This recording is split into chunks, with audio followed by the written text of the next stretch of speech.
உங்கள் ரசனை எதுவோ அதுவே படைப்பாக மாறும்னு சொல்லுவாங்க. என்னை நல்ல ரசனையாளனாக மாற்றிய ராம் சாருக்கு மிக்க நன்றி. அப்புறம் இந்த படத்தில் ஆரம்ப புள்ளியிலிருந்து உடனிருந்த இருக்கப் போகின்ற விஜய் சேதுபதிக்கு எனது நன்றி.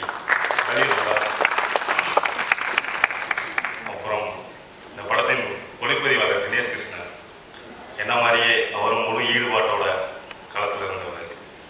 சாம் சிஎஸ் இசையமைப்பாளர், எடிட்டர் பவன் ஸ்ரீகுமார், எல்லாருக்குமே நன்றி. எல்லா நேரங்களிலும் என்னுடன் இருந்த என் குடும்பத்தாருக்கும் இந்த படத்தை தயாரித்த பொறுமைனா என்னன்னு எனக்கு சொல்லிக் கொடுத்த என்னுடைய ப்ரொடியூசர்ஸ் தீபன் பூபதி, ரத்தேஸ்வரி, பார்த்துருப்பீங்க ட்ரெய்லர், எல்லாரும் பிடிச்சிருக்கும். அது மாதிரி இந்த படமும் உங்களுக்கு பிடிக்கும்னு நம்புகிறேன். நன்றி, வணக்கம்.